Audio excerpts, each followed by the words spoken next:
ঘৰতে মানে সৰু সুৰা দোৱা এটা আছে আৰু দোৱাটোৰ কাৰণে ইয়াৰ ৰন্ধা বঢ়া চলি আছে আৰু এইজনী হয়তো বহুতে চিনি নাপায় আৰু বহুতে চিনি পায় আৰু বহুতে চিনি পোৱাবিলাকৰ বাৰু বহুত মৰমৰে হয়।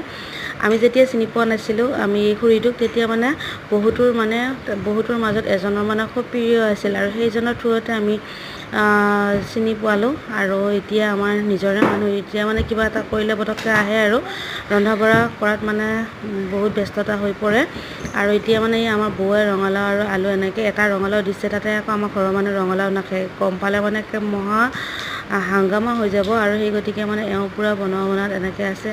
বৌহঁতে সহায় কৰি দিছে, মই মানে অকণমান পাল্লা মাৰি আছোঁ, তাতে আকৌ ভিডিঅ' বনোৱাত ষ্টাৰ্ট নহয়, সেইকাৰণে ফাকে ফাকে ভিডিঅ' বনাই আছোঁ।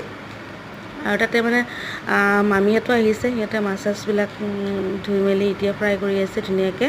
আৰু মাছখিনি দেখি বাৰু খাওঁ খাওঁ লাগিছেনে নাই ক'বচোন। মাছটো একদম লোকেল মাছ হয় আৰু ইয়াতে কেৰাহীত মানে ভাজিয়ে আছে আৰু মোৰ কাম মই কৰি আছোঁ, সিহঁতৰ কাম সিহঁতে কৰি আছে। মইনো কি কাম কৰিম আৰু ৰাতিপুৱা 8টা বজাত আহিলোঁ যদিও কেৱল মানে আমাৰ ফাদাৰৰ উৎপাদত। আৰু চোতালতে মিলাই থৈ আছে। ঘৰত নানীহাত আমাৰ আলহীখিনি আহি পাইছে বাৰু। এইফালে আমাৰ মামীহঁতে এনেকৈ দৈ মিঠাই ৰেডি কৰি আছে। এইফালে এইটো আমাৰ চিষ্টাৰ, এইটো আমাৰ বৰমা ছোৱালী হয় আৰু এনেকৈ আমাৰ সেইটো বস্তু বহি আছে মানে।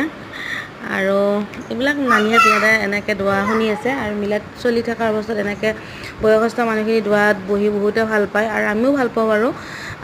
এইফালে আমাৰ এইটো মানে চলিটো হৰাইছে, বিচাৰি ফুৰি আছে আমাৰ হাজবেণ্ড আৰু এইফালে দাদা মানে পূৰা তৰকাৰী ভাগৰ মেলাত লাগি আছে আৰু মোৰ এইবিলাক যিখিনি কাম আছে সেইখিনি কাম মই কৰিলোঁ বাৰু।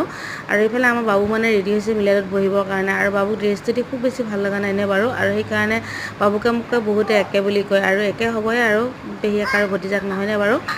আৰু বাবু মানে য'তে থাকে মই ত'তে যাওঁ, বাবুৱে যিটো কাম কৰে সেইটো কৰি থাকে, সেইটো কামত মানে অসুবিধা কৰিবৰ কাৰণে মই যাওঁ আৰু সেইটো কাৰণে সি খুব বেছি খং কৰে।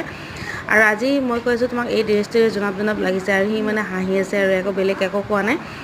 তাৰ ফাকে ফাকে আমাৰ নানীহঁতে আমিও ভাত পানী খাই দি পেলাই এতিয়া বিচনাত পূৰা আছোঁ, ডাঙৰজনী পূৰা শুই আছে। আজিলৈ ইমানে ভাল লাগিলে লাইক